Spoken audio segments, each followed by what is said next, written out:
Oh, na me now. Oh, me na. Oh, me na na. Oh, me na. We na na. We oh me na. We oh me na. Oh, me na na na. We oh me. Oh na. We na. We na. We na. We na. Na. We oh we now. Hello there, and welcome to The High Ground, a Doof bonus content show where we're adventuring into Dreamwork's Shrek franchise. I'm your tortured gingerbread host, Reuben Morehouse. And I'm your swampy Urgerhurst, smelly at Diebold. Donkey! Good enough. Yeah, that'll do. We'll fix it in post. And we're back to talk about Shrek 2. What a film. I was so excited for this recording, Elliot, because I still kind of can't believe that you, until recently, hadn't seen this film. I had the same thing. I watched it with Hannah and I was like, did you know Elliot reckons it? And she's like, unbelievable. Yeah, I Can't actually wait for you think to enjoy it's this. impossible. Like, this film is like maybe the most popular film of all time. Is that an over-exaggeration? I don't think It's so. extremely well loved. I totally had it in my head that everyone has always said the Shrek sequels were worse. No. Yeah, after this they are. After this one. Okay. I would say this like, one is equal to the first. I don't Yeah, think if not I don't better. like either better. I would say they're exactly equal to me. So having to be clear, and I think I did say this last month as well. Like I definitely saw this once, like when it came out, but I'd forgotten 99% of it. There were two things I remembered. I remember the scene where Donkey says his own name at the dinner table Oh, yeah. because I still quote that. That Iconic. is hilarious. And after seeing it, I remembered the giant gingerbread thing. Like that was one of those ones where when it came on, I was like, "Oh shit, yeah, I remember this." But that was it. Like, so I clearly have seen like at least parts of it as a kid, but yeah, that was all I Crazy. had coming on. Well, what was your overall impression? Yeah, I really like this. I agree. I think this one probably, if it's not equal to the first one, it's like just underneath it. It's better than the first one, and I'll tell you the answer why. Is because this one's more actively a musical in that the characters sing, which I think is great. Yeah, that's what this film was missing. You say characters. I think it's only the fairy godmother. I know, but like, she sells it. Yeah, true. Obviously, like the musical scenes of the first film, I mean, like the scenes set to music, were very iconic, right? You know, the wrestling one, or them kind of journeying back towards Farquaad to My Beloved Monster. Like those are iconic moments. But the fact that there are actual like songs, one of which is maybe the most iconic scene in movie history ever at the end of this film, and we'll get to that. It's a very good scene. Yeah, it's just great stuff. Yeah, I just quickly want to say, because one of the things you can tell this movie had just a monumental budget increase over the first. And one of the biggest ways you can see that is like, that musical stuff. Because it's not just that they're singing, but like in the first one, it was very much montages played to music they'd bought the rights to. And they'd much more shaped the scene to the music. Whereas in this one, you can tell they're getting custom mixes done of the songs. Like, it's much more like refined, and it's like better integration of the music with the scenes because both of them are malleable. And it really shows how much more time and money they had to play with for this one.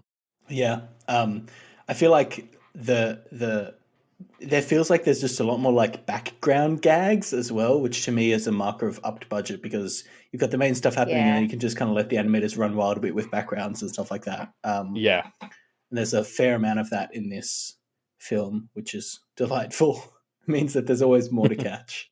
Well, let's get into it, shall we? So this film starts with a storybook, of course. Storybook being read by Prince Charming, who goes to rescue Fiona only to find she's not there. And then we cut away to Shrek and Fiona, who have a lovely honeymoon montage filled with like a million movie references. Yeah. It's a really fun like play on the start of the first film. Yeah, like it immediately gets us back into fairy tales, but twisted, because it's Prince Charming and it's very like he's bought into all the fairy tale stuff, and then almost immediately he finds, instead of Fiona in the bed, it's a wolf, and we're back. And the wolf is reading Pork Illustrated, which I found weird and confusing. Yeah, What is this? let's What is dive this? into the layers of that joke. What does that mean? Because I don't know. I mean, like, that's porn, right? Well, yeah, It- I thought so. But pig porn. But the wolf is reading it. But the wolf Yeah. preys on the pigs? Maybe So we all confused. misunderstood what the nursery rhyme meant by he eats the pigs. Maybe it's a butchery magazine. I could see that. But I don't know. Yeah, I don't Confusing get joke. it. Yeah. Confusing joke. Let's not dwell on it too much. Don't Google Pork Illustrated. I just did it. I It's wasn't not planning fun. to, but okay. No, I'm going to do it now. I want to know. I also like that they've kind of immediately just established Prince Charming as, well, not immediately, but very quickly established him as like a narcissistic incel type character. I think it's such a great sort of villain. Yeah. Or not. I wouldn't say incel because he's clearly horny as hell. Well, sorry, but what I mean. Like he's not trying. He's not trying to be celibate. Like he's really gunning for. But yeah, Yeah, it's Don't you know what incel means, Elliot? It's involuntarily celibate. He's trying to get his Yeah, rocks that's off. what He I just thought. can't because he's too he much is- of a dweeb.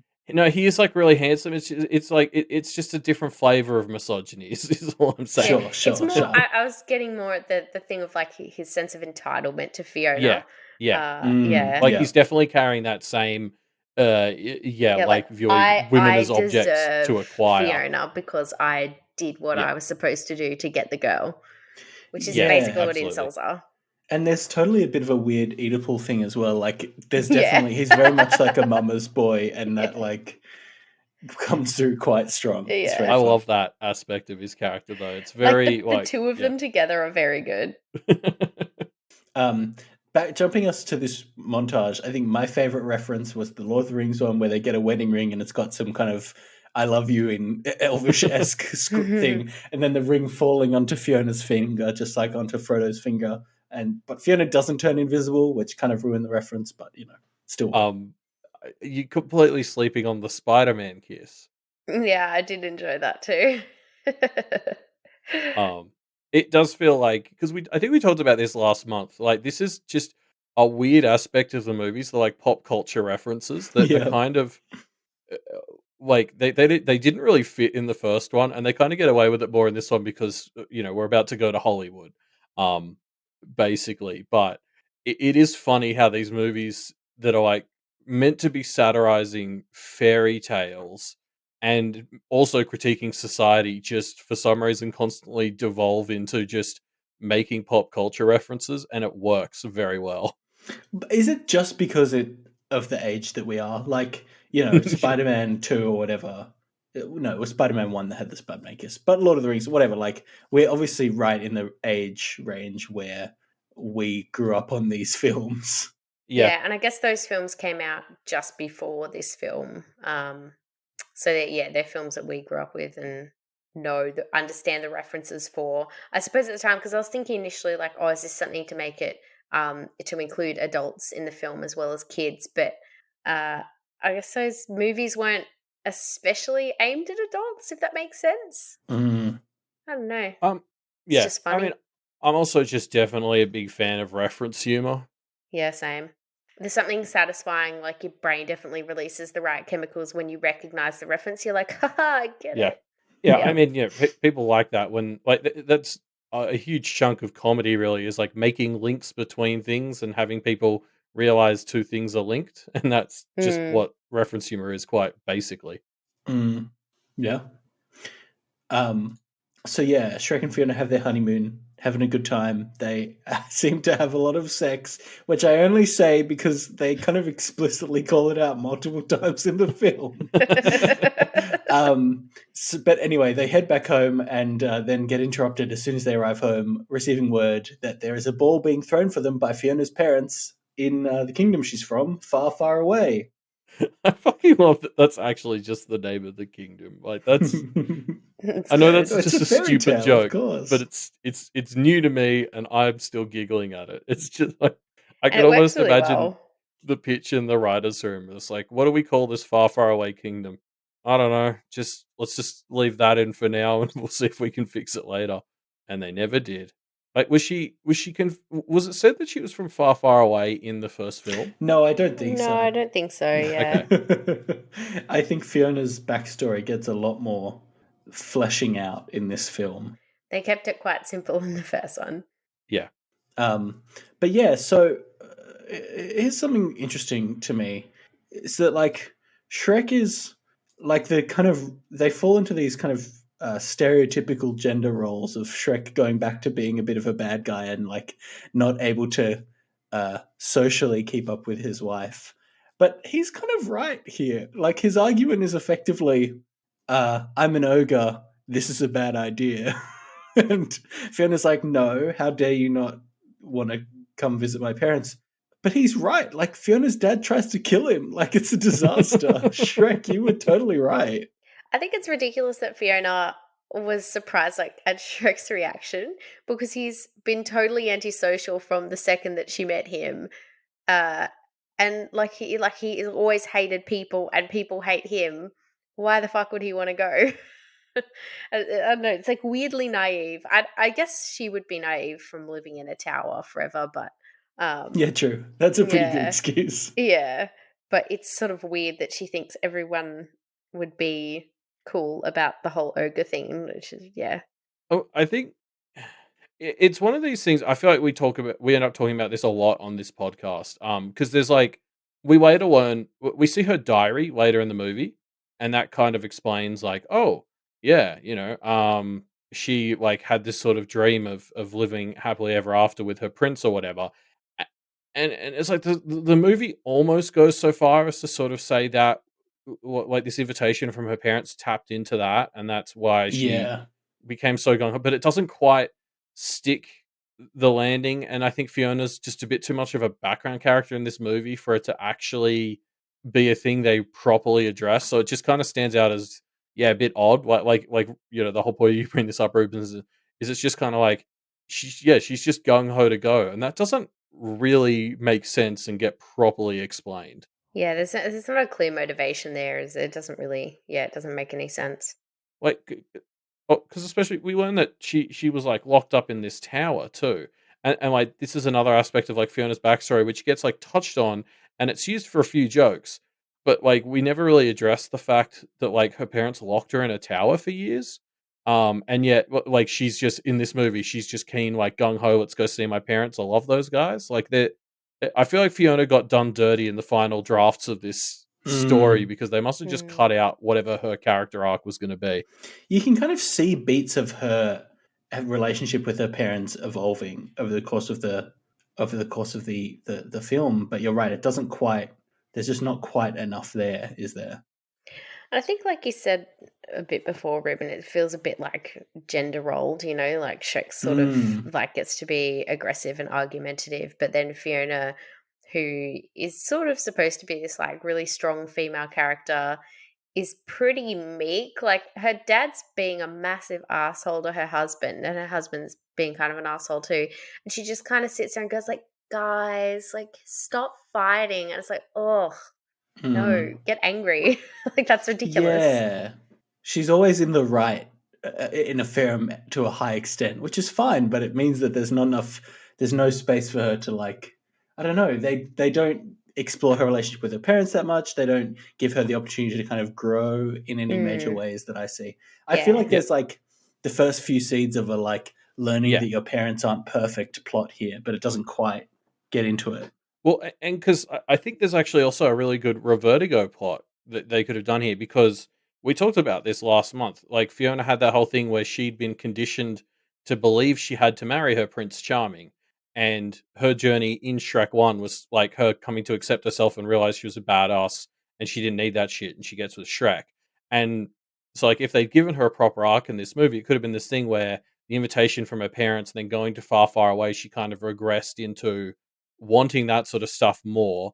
That could have been part of why she fought with Shrek, because like as she revertigoed, she took her parents' side or whatever. And then the stuff with her not liking Prince Charming at the end would have landed even better, because it would have been like her coming back around and once again rejecting those ideals and Yeah, like her growing realizing again. having Shrek be the stereotypical prince isn't actually what she wants, and she Yeah. wants something that's more real, right? Like that you can totally track that. And Yeah. it just doesn't quite get there. Yeah, and I think Well, maybe like, it's showing the age of the movie a bit because hopefully it's something that we're moving away from, but I still think it's something Hollywood's really guilty of, which is not really people, well, the perception that people don't enjoy flawed female characters, you know, like, I mean, the classic example is Iron Man versus Captain Marvel, where, you know, you got that kind of really arrogant sort of, you know, character, and that when it's a man, everybody's like, oh, Iron Man's so cool, and then when it's Captain Marvel, it's like, she should smile more. And I don't know whether it's a bit of that. Yeah, she's a bit too perfect in this movie. I would agree with that. I just think she just wasn't a focus. Like, I would almost be willing to believe that a lot of the stuff we've talked about here was in some earlier drafts, and as they trimmed down the movie, the decision was just made to focus on Shrek, the titular character, rather than Fiona. Yeah, I don't know. I still think there's And a well, no, sort of trend of underdeveloping Yeah. female characters because people Yeah. they're sort of decorative to some degree, and they're not supposed to be. People don't that like I don't know. They're either like a full on villain or they're like fairly flawless. Yeah, no, I'm completely agreeing. I'm just to say, well, like, that's the decision was made to focus on Shrek, and that's the problem. Really, is that those decisions are always made in favor of like the male character, especially because that like back then they were always the protagonist. Yeah. It's called Shrek. It's not called Fiona. This is true. But speaking of perfection, I would give massive props to this messenger man in this scene, the one who comes to deliver the message to Shrek and Fiona, because like he's been asked to go see like the princess and invite her back to far, far away. He turns up and it's literally like a house in a tree, and the two ogres walk out, and he's just like, "Yep, here's your Roll with message." it. Yeah, I mean, like, does he know that that's Fiona, or does he just think, I'm just going to deliver the message to whoever's here? That's also and that's very my true. job. It's not clearly explained how the hell they found her. And then it can't be at all what he was expecting, but he's just like, here to do my job. But then it's weird because he's like, it's implied that there's some time passes before they pack their things and go to far, far away. And then it takes them a long time to get there because it's so far, far away. So the messenger man has definitely arrived back there, but he doesn't go to the king to be like, no, he doesn't tell by them. the way, your daughter is an ogre. He just doesn't mention it. It's his revenge for being sent on a shitty job assignment. Yeah, and then Shrek insults him and says he called him fancy pants or something. So maybe he was like, oh, "Fuck you." I've just come up with some tinfoil that I reckon explains this. Okay. So and we'll touch on this more later. But later on, we learned that all of the fairy godmother's like slaves are transformed like pieces of furniture and birds and animals and stuff. Yeah. Did I miss that bit? When they like break out of a factory, all of the things get turned back into bits of furniture and animals. Oh, I thought the potion just turned them into those things. Yeah, that's what I thought as well. I didn't realize that was a turning them back into it situation. I assumed it was a Sonic situation where they were getting turned back into it. Right. Anyway. Well, okay, if I was right about that, my theory was that she basically whipped up like a bunch of birds into these messengers, sent them, and then like the spell was just designed to dissipate a couple of hours later, so they never did go back. And also because he was just like a magical bird or whatever, that was why he just was fine going up to a swamp and not batting an eye at the thing because he wasn't programmed very well. So you think this was the fairy godmother that sent the messenger? I thought it would have just maybe been at the request the of king and the queen. Right. I see what you mean. But, yeah, I get you. Like, yeah, I'm assuming he hired her to do it in this tinfoil.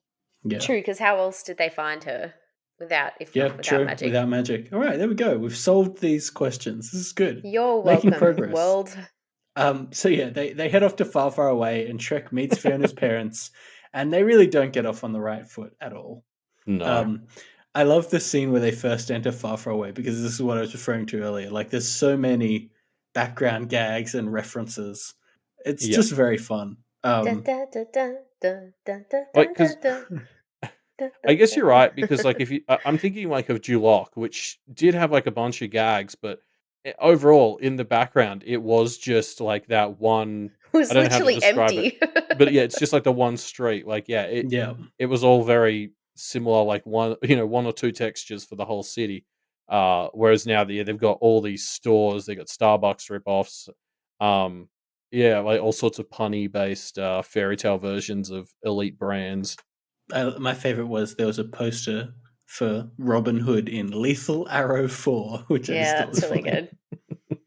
I thought it was also like a really great way to quickly establish that, the vibe in Far, Yeah. Far Away, that it's a town that's, sort of celebrates vanity and where appearances really matter, because that obviously ends up being a really strong theme throughout the rest of the movie.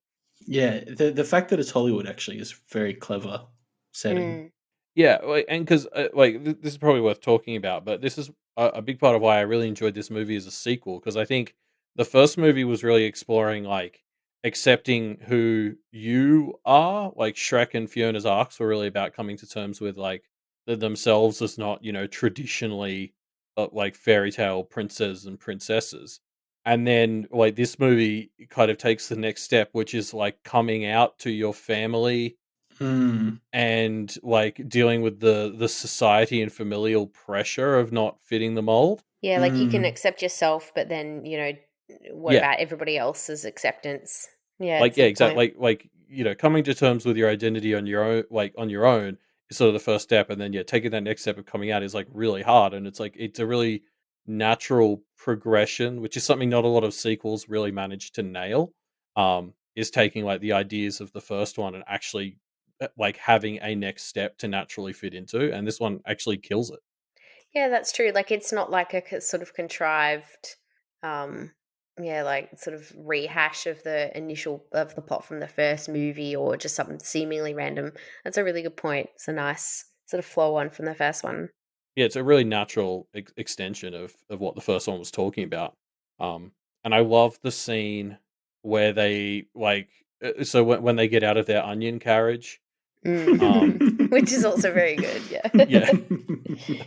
yeah, that thing's hilarious. And then like there's this great scene where like the king and queen and Shrek and Fiona are like slowly walking to meet in the middle of this big carpet, like in a crowd, and they're both having conversations, and it like they keep sort of finishing each other's sentences as it cuts between the two conversations, and it's really fun and sort of really sets up how uncomfortable it's going to be. Like it was just I just really loved this. It was a great idea for a scene.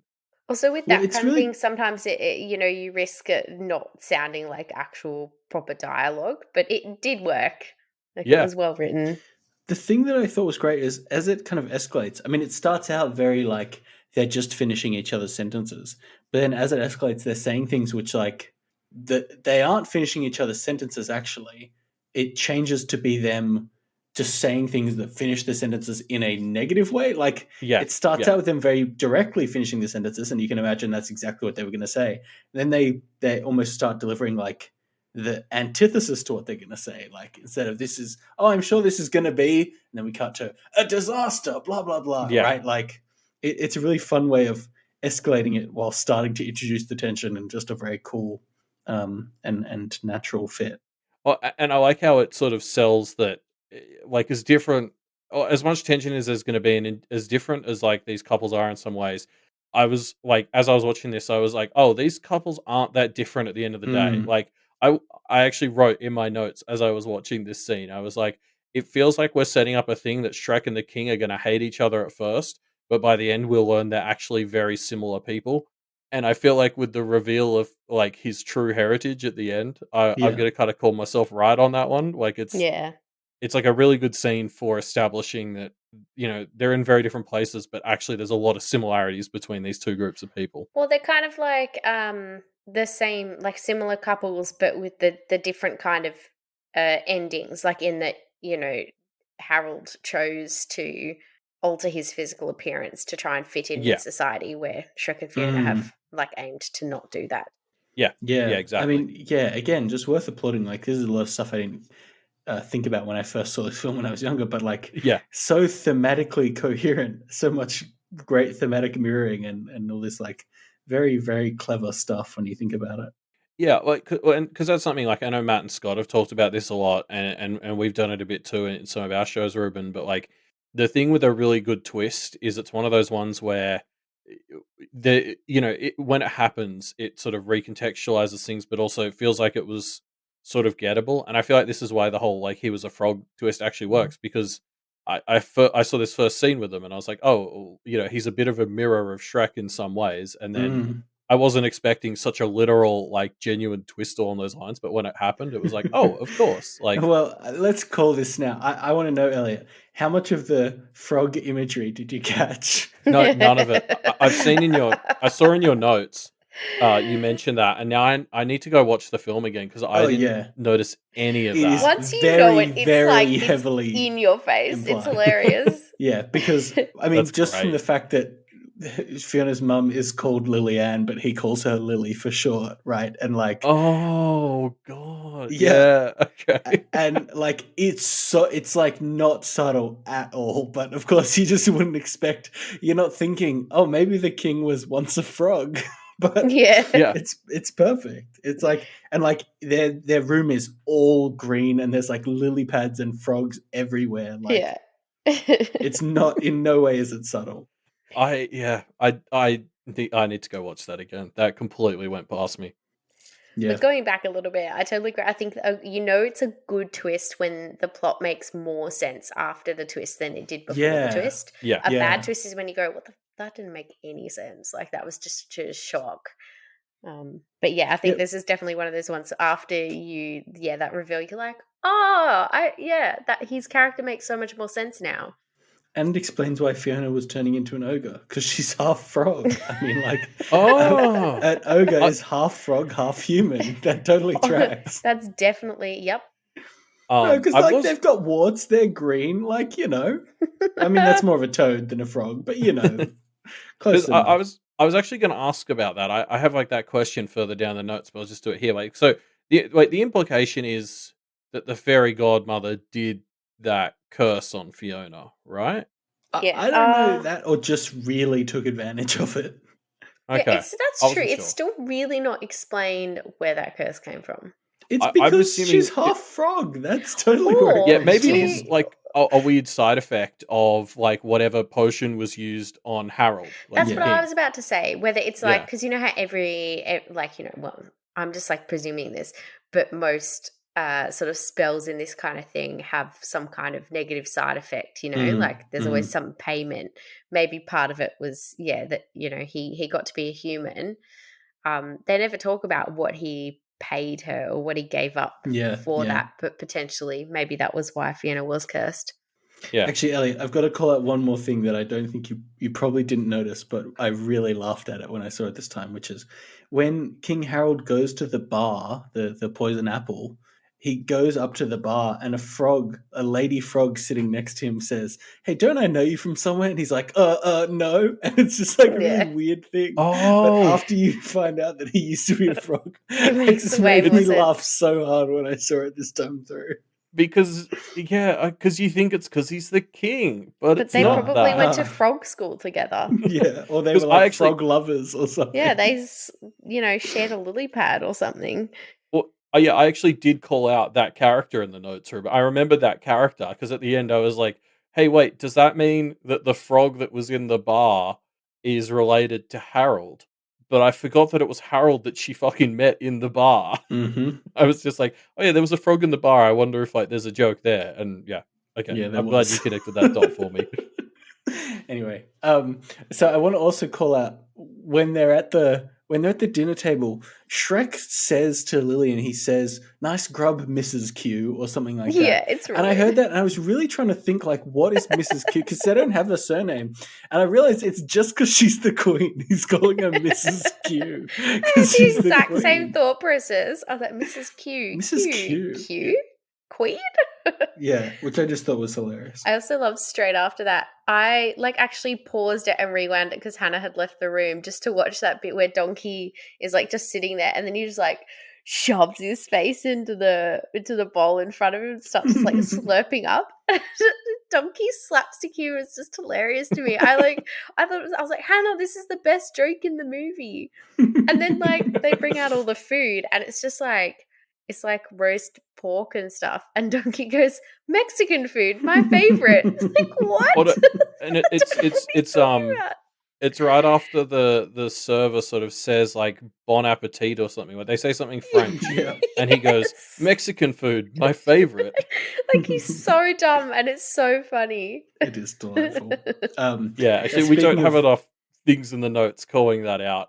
But Donkey specifically is He's still absolutely still on fire hilarious. in this movie. You know the bit where they're like traveling far, far away in the onion, and Are he's we just there yet? being really annoying with "Are you there yet?" And then he starts doing the like He does thing. the mouth popping. Yeah, that My cracked friends me and I, up we as used to well. always do that at school, like especially if it was like in the classroom and it's just dead quiet and just that. It's really good. It's hilarious. It's It really is very annoying. funny. Oh no, I'm saying your mouth popping is really good. I've practiced it sounds a just lot. like We did it yeah. a lot at school. Um, Years and years of practice. Also, just the initial scene, like right after their honeymoon, where they come home and just find him like in their house. Just in the house, yeah. Because He's that was like and like I've been house sitting. No, you haven't. Like he's done nothing. He's just sat there. Like, yeah, it's great because that's like the introducing Donkey in this film scene, and it does such a good job of just like immediately you're like, oh fuck, this guy's annoying. Like, But Hannah and I were saying immediately. like he's annoying, but it's he is still likable, even lovable. Like it's not like one of those characters where you think, why on earth would Shrek Yeah, they hang out really with him? nail it. Like you can still see that they're friends, and you can see why he puts up with him. Like it's believable, but he is also so annoying. Like it's just funny.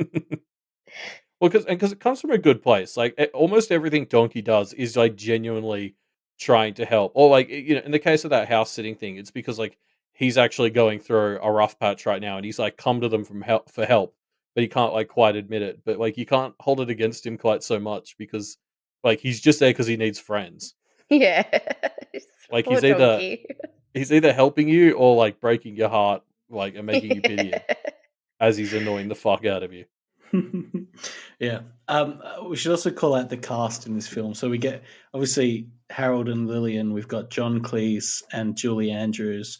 We've got Jennifer Saunders as the fairy godmother. Like the new characters introduced in this are all so fucking good, and their energy, like the energy of this dinner scene, is so wonderful. The banter that Mike Myers and John Cleese have is just delightful. I put out one of my favorite, which is John Cleese is, obviously unhappy that he's an ogre. And talking about dinner, John Cleese says, here's dinner. That is assuming you don't eat your own young. And the response is, no, we prefer the ones that are locked in a tower, which is just fucking such a slam. I loved it. Yeah, I laughed out loud at that response. That was brilliant. It's funny though because like as much as you're praising like the new cast of this, like they absolutely deserve it. They're all really good. We'll get to That Antonio also, Banderas in a moment as well. yeah, Of course. but that also yeah. like makes it jump out to me how much they nailed it in the first movie too. Mm-hmm. Because like it's worth talking about. It's not like all the new characters are good because this movie was way bigger after the first one and they had tons of budget. Like Mike Myers, Cameron Diaz, Eddie Murphy, those weren't small names before Shrek. No, yeah, they nailed it. Like it's a continuation of something they were nailing from the get go. Not like, oh, this movie's bigger now and we can get John Cleese. Like, Yeah. It's just like a continuation of it. Yeah. Just yeah. really good casting. Like they're all really good in the roles that they've been put into. Yeah. Like what's his face? Who's Prince Charming? Rupert Everett. Yes, Rupert Everett. So good. Like he does it so really well. nails the role. Mummy. Yeah, I think he nails that like Whiny. guy who thinks he's Prince Charming, but he's actually just a whiny little mummy's boy. Yeah. Yeah. So tension boils over at the dinner table. Shrek and Fiona then argue because Shrek knows he was right and Fiona refuses to admit it. We're not biased, but and King Harold has a tense conversation with the fairy godmother after she has a radical musical number with Fiona. The musical number with Fiona is like fantastic. I know you already said how much that elevated the movie for you, Reuben, but not just like because like we can get into like the song and all that, but also just the lyrics. Like it's so vain. Like if you hadn't picked up that was the theme from all the Hollywood shit before, the fact that she's like, oh, I can give you whatever you want, like a nip or a tuck, and it's just like, oh, okay, so it's just plastic surgery. But it sexy goes so man far named beyond Kyle. that. The lyrics are That's so one. ridiculous. There's a lyric that I haven't caught until now, but she says they'll write your name on the bathroom wall for happily ever after. Give Fiona a call, which is just like ridiculous. Who would want like that's clearly not something that anybody would want. I don't understand. Yeah, like this is a place where people want to be wanted, I guess. And it's Yeah. just like I just love how yeah, I mean, we talked about how the last movie was sort of totally blasting a lot of the Disney stuff, and this one's just elevating that with just To the real Hollywood as a whole, yeah, like it's doing both. It's great. And then I like at the end when she's like, I don't need all this. And the furniture's like, they're all offended. I just found that really funny. Oh, what a movie. What a perfect movie. We already talked about this, but we see Harold and Lilian's room here, which is very green. So I really enjoyed it. And when they're in there, so the Harold and Lillian are having a conversation, and then Harold sees the fairy godmother, and so he sort of goes to go outside, and the excuse he gives is oh, just the old crusade wound playing up. And I was like, what? Hang on. I paused. I was like, what is the military history of Far, Far Away? What is this crusade that he went on? And was he a frog at that time, or was he a human at that time? If he was a the frog, Wars. so if he was a frog, but then nobody has known for the movie that he was a frog. But then how did he inherit the kingdom? Or is Lillian, did she inherit the kingdom and he just married her? And then was he a human prince? And then did he get turned into a frog? So many questions raised by this one line. I had to pause. Well, I know the answer to for a that, bit. so I can tell you the answer if you want. Oh, yeah? Which is, if you've played the classic video game Chrono Trigger, you'll know that frogs can actually go and fight in wars. So he was probably a frog during that time. Okay. I hope the one other person who's played that game who's listening It's enjoys a your popular reference, game, Elliot. Also, sorry, I've actually pulled up the movie on my second monitor, and I've skipped to the bit in Harold and Lillian's bedroom. Yeah, not subtle. It's very you weren't green. kidding. It's It's so bright green. Like it's vivid. Oh, they've got giant pictures of just like ponds covered in lily pads and Ponds. Yeah. stuff. Like it's so Yeah. so good. It is very good. Yeah. Sorry, I didn't really engage with the big point you just brought up, George, because I was scrobbling through Netflix. Where were the Crusades? I mean, Yeah. where I'm thinking, Christianity versus Islam. What the heck happened here? Maybe this ties into Duloc's whole anti-fairy tale thing, because this place is the opposite. It's very magically based. Oh my god! Do you think it was V. Duloc? Oh, maybe it that'd was. be great. Oh, I would watch that the prequel. backstory we never knew we wanted. Oh my god! I mean, it is interesting because like the other half to this that I don't think. Oh no, so you did touch on it. Sorry, again, I was scrolling through Netflix, which I shouldn't have been doing. But like, yeah, how did he become the king of this place? Like, was it a frog kingdom before? Yeah. Well, I mean, I did get caught out being a bit sexist when I was thinking about this because I thought out loud to Hannah, and she's like, "Well, probably the queen just inherited it, and he just married her." And I was like, "Oh my god, it's like that doctor question." Anyway, no, because then he's a prince, like, or at least in the British monarchy system, that would make him a prince. Like, that's why, like, Queen Elizabeth's husband is a prince, not a king, because she is the monarch. But this isn't Britain, Elliot. It's far, far away. I'm in Australia. Britain's pretty fucking far away. No, so Princess Lillian was the princess when they met, according to the Shrek wiki. Just okay. putting So he got frogged up or defrogged. Defrogged, yeah. Yeah, and then married. Yeah, okay. I mean, fair play. It's the most plausible explanation. Yeah. But then, it doesn't answer the question about the Crusades and whether he was a frog or a man at that time. We've still got more questions. My guess is he would have been a man. I don't think the frogs fought in the Crusades.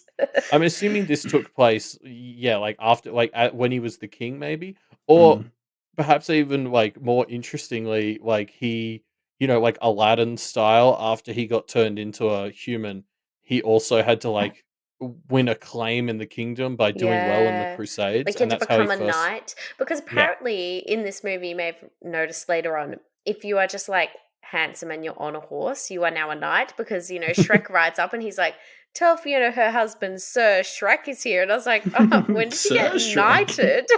He just rode up on a horse. Actually, technically, he'd be Your Majesty, wouldn't he? Because he's a prince if he's married to Fiona. This is true. He's really underselling himself on this horse. Shrek just doesn't understand the system, does he? Yeah, he He's got clearly has absolutely no no idea. understanding of how it works. He's like, I'm probably a sir or something. But yeah, no, if Harold had the same sort of potion, right, where he would have needed to kiss the queen or make some sort of physical contact to make her fall in love, maybe he had to go on the Crusades to get knighted, and then snuck a kiss as she was knighting him or whatever, and that's how they got together. Can you imagine that? She's just like, I dub thee so. No, I think she kissed him while he was a frog, because that's the story of the Frog Prince, right? Yeah, but then she princess doesn't know doesn't that he's a know. frog. No, she does. No. Doesn't she? No, not till the end. No, yeah. Because he's like, I'm sorry, I lied to you, basically. Yeah. And then she's That's like, to wait, I Shrek don't and care. Fiona. No, he says it to the queen as well. Really? Mrs. I- Queen. I very much got the vibe that she did not know. That can't be right. All right, let me go back to King Harold's Wikipedia You page. go and the do a Shrekipedia. Netflix scrub like Elliot did if you want. All right, Shrekipedia. Okay. Is that what it's called? Should be. It's just called the Shrek Wiki. I hate to say it. Oh, Disappointing. It is Well, while disappointing. Ruben's doing that, I'll just do his job for a bit and move us on to the next segment, which is No. Okay, here we go. Prince Harold was born as a frog, blah, blah, blah. He met the fairy godmother, blah, blah, blah. Their first date was in the night, and don't know why we need to know that. And their first kiss made him human. See, yeah, definitely. She kissed him while he was a frog. but then how come it's He definitely... was apologizing. In fact, it even says in the wiki, he then apologizes to Shrek and Fiona for past behavior. All right? He's just apologizing to Lillian for being like a jerk, not for being a frog. oh, okay. Oh, okay. I mean, that's fair. So, because the fairy mother says that she helped him get his happily ever happy after, and I yes. assumed that meant that she made Lillian fall in love with him, but maybe she just provided the potion that would The turn him human means if to he turn got human. human. Yeah. Because that again fits into the whole Fiona inheriting her shit, because her whole curse was based around if she gets the kiss, she'll turn into whatever species kissed her. Is that So- the rule? That's the rule. Well, it was Apparently. if you take true love's form, or That's they true. phrased it better, but it was basically Yeah, that is essentially it. what kiss you turn into sort of deal. Right. She's effectively kind of a lycanthrope kind of vibe. Yeah, well, and again, that you ties said in really well with the kind of different, I guess with Lillian and Harold, she was the princess, and so for them to be together, he had to turn into a human so that he could be Mm. accepted by society. Whereas, with Shrek and Fiona, they chose to turn into ogres, or they chose to be ogres in Yeah. the end of this movie.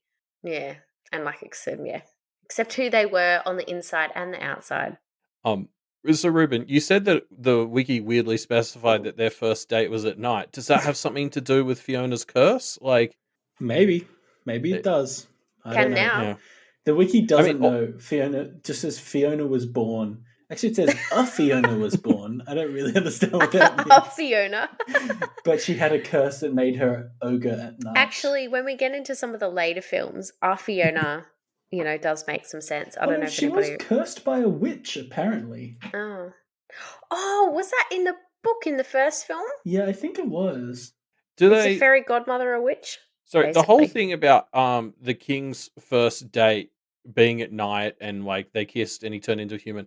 What is the wiki's source on that? What is, because with Star I Wars, think that's in the Mm. film. I think Lillian says something like, "We had our first date at night down by the river," or something like that. Yeah, but the assumption Okay. that then they kissed and he turned into a human from that is not from the film. Just accept it. It's true. Never. I'm sure it is.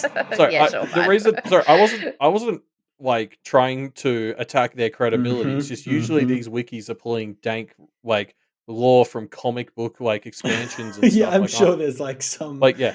Maybe wanna there's like know a what- director's cut or something. the coloring book has a Yeah, exactly. Colouring book. Like, I want to know what need a stuff lot I of have to green buy to for get the those really dank pictures. Shrek lore. Anyway, so Harold is tasked with getting rid of Shrek by the fairy godmother, so he goes to hire an assassin, and Shrek continues to feel pretty out of place. So this is where when Harold goes to hire his assassin, he goes to the Poison Apple, which is like Yeah. the villain bar, and it's so good. It's wonderful. great. Isn't It's it? like Star Wars Cantina vibes. Like it's awesome music. And yeah, it kind of reminded me of that the scene in the first film that we were, talking about how much we loved, basically when they've got all the fairy tale creatures sitting outside of Shrek's house and they're all sort of buzzing around. It's that kind of same thing. You've got all these classic villains hanging around in this like sleazy looking bar. So good.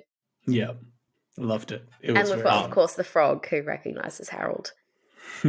Yeah, I love that like sort of extension on what the first one was though, because now it's all the villains. It's sort of like a fresh cast for them to do gags with. Like Hook is the one who's playing piano, which makes no fucking sense. Yeah.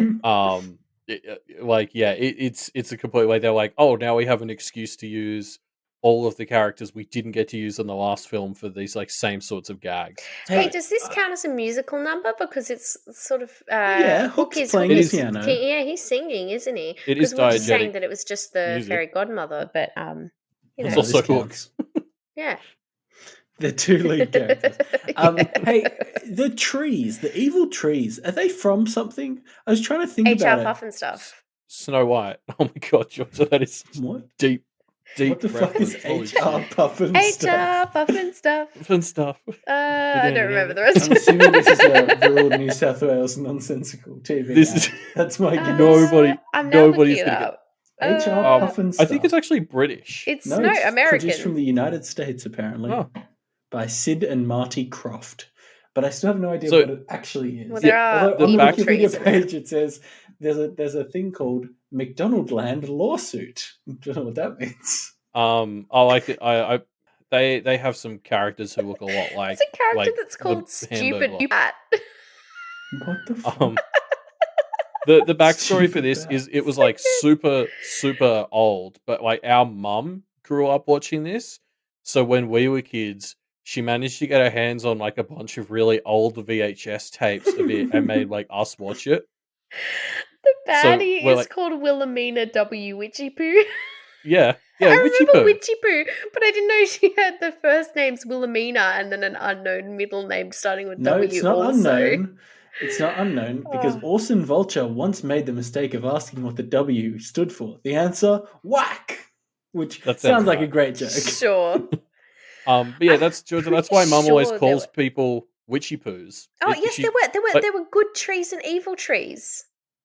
There you But go. wait, Mum, You've landed our the mum reference.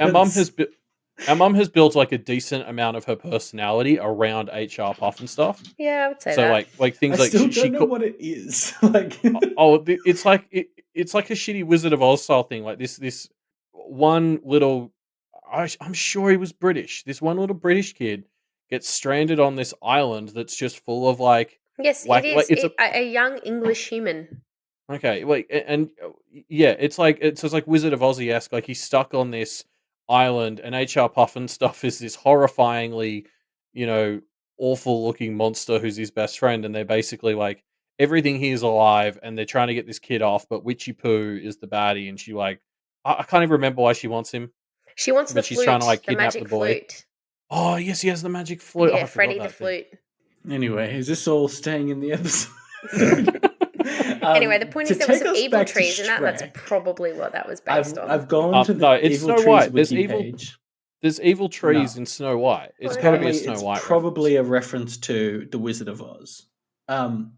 Also, the trees have names. Their names are Steve and Ed, apparently. reference. Why Love not? wikis. Anywho, Where have they pulled that from though? Where do I you'll get find this? out later, Elliot. It's from another part of this franchise. Oh, okay, that's fine then. Yeah, I'm happy to wait. The trees are the Um, main characters in Shrek 3. Yeah, They're the HR protagonists. HR Puffin stuff would be a very good path, Ruben. We can talk about this now. Okay, talk about this on our other show. So yeah, we meet Antonio Banderas here, or kind of. He's in the shadow, but we get a brief bit of him, and he's obviously wonderful. Clearly, because he kind of builds his own little mini franchise. Yep, I can't wait to watch that. Like, Yeah. what does a Puss in Boots Guillermo movie del look like? Toro. Still unbelievable. Anywho, so yeah, King Harold lures Shrek out into the woods where he gets attacked by Puss in Boots, this assassin with 9 lives. And that doesn't really take very long for Shrek to just win. I mean, Which is funny this- because everybody really hyped up Puss in Boots. Yeah. Like they're like, I'm Yeah. sending one man for the job. Like, Yeah, and he he's does rubbish. basically nothing. He scratches kind of- Shrek's balls, and that's basically it, right? Yeah, he irritates him for a bit and hurts him a little bit, and then just kind of folds. And very immediately, like terrible assassin like stuff, like he immediately gives up his employer, which I'm like fairly sure is not kosher in the assassin world. He's definitely going down for that. It's a good thing he hitches his wagon to Shrek and Co. Yeah. But the whole scene, like, this was fucking hilarious because I obviously like, I know what Puss in Boots looks like and stuff, and it took me a while to figure out that's who Harold was hiring. I didn't realize he came in so soon. But just like when the purring started, and like, it's built up as this like big entrance, and then he just comes in and he's just this dorky little like Zorro ripoff who's writing P in the trees and like Yeah, the Zorro wearing parody is so boots. funny. It's just Because wasn't like that from start to finish, like the way his character alternated between seeming like a badass and just being like a goofy cat. Like whenever he pulls the cat eyes, like that joke is fucking hilarious. I love when he makes the actual cat noises where like when he'll fall or get dropped or something and he's just like meow. For some reason, that's really funny. No, my favorite bit is when he like jumps off of Shrek. I think it's after he does like the alien Just reference where cartwheel. yeah, but it's like intentionally really shittily animated. Like it's animated to look like somebody threw a plushy cat in an old movie. I feel Like, like it's it's a so- reference to it must be a reference to something, but maybe I don't know was what I Yeah. kept thinking, like, but I just don't know what maybe. I don't know if it was a direct reference to anything, but it definitely like It's that funny. one shot invoked like old shitty like Zorro-y movies where it was just an intentionally like really shittily done Oh my shot God. of like him flying through the air. It was great. Okay, so I just went to the Mask of Zorro page. So obviously, Antonio Banderas was Zorro in the Mask of Zorro films, which is what they're referencing here. But also, again, I kind of can't believe it. Screenplay by Ted Elliott and Terry Rossio. We can't get away from these two. Wait for the Zorro Zorro? movies. Yeah, That's Ted Elliott and Terry unbelievable. Rossio. We're stalking them. We're not No even wonder they meaning to reference- everyone. I mean that actually makes the Zorro reference a little bit more self-indulgent than I realized it was. It's Yeah. pretty funny, isn't it? But I feel like the Z for Zorro thing was pretty Oh yeah. big. Like, I don't think I've seen the movie, but I still know the reference. I've seen those movies. They'd be right next to Shrek too. I definitely saw them when I was a kid. I can remember one or two scenes, but I remember fuck all, like in general. Yeah, same. I keep thinking that he kills a guy with 6 fingers, but that's the Princess Bride. No, that's the Princess Bride. Yeah, totally. But that is because I feel like Zorro is very much Inigo Montoya as a character. Like the bit where Puss in Boots is like, no, you all go ahead and I'll stop the guards. Like 100% I feel like that's straight out of the Princess Bride. Anywho, Puss in Boots as a character, it's just like a real excuse to introduce a character, right? Because like I love Puss in Boots in this film, but they're not. He's not relevant to the plot at all, right? Because Harold hires him, he immediately fails, and then just kind of joins the team. Like it's very quick. Like, all right, let's just get this character in the gang. But yeah, I you could feel cut like him from the movie, and it would still make the sense. plot could go essentially unchanged. But I feel like it was so worth it in that, I mean, I feel like he's just like Donkey in that he's so funny, but he's also so original, like, and just funny in so many different ways, and like he shouldn't really work, but for some reason he does, like, this annoying talking donkey shouldn't work. And then I love how Donkey even says like, the position of annoying talking animal has already been taken. And he's just like fully acknowledge exactly what they're doing. But he just fits in so perfectly. Like, I think he and Donkey play off of each other really well. and it, I always like trios better than duos. Like I think it's really nice and fresh to have Puss join the gang. Yeah, and because otherwise you need to break up Shrek and Donkey kind of doing the same thing they did for the whole first film, like bickering. It's nice to add Puss into the Yeah. mix. Definitely mixes it up enough to keep it fresh. Yeah, and you're right, Jojo. I think he bounces off both of them really well. Yeah, I think it works because like he's almost the opposite to Donkey in a way, because Donkey is just like loud and stupid and kind of knows it and wears it with pride, whereas like Puss in Boots takes himself very seriously, and the joke is almost that he's actually just a bit of an idiot, but yeah, he takes himself really seriously, and so like having the proud idiot and like the idiot who's trying to be really serious, like side by side and kind of working off each other is actually a great formula. yeah, Oh my Like when you God. wrote that they were a trio, I just realized this is basically the exact same dynamic they used in Ice Age. Like yeah. Shrek is Manny, and then Donkey is Sid the Sid. Sloth, and then I've Doesn't forgotten the anybody tiger's name. care about Sid the Sloth? It's a really good Sid the Sloth impression.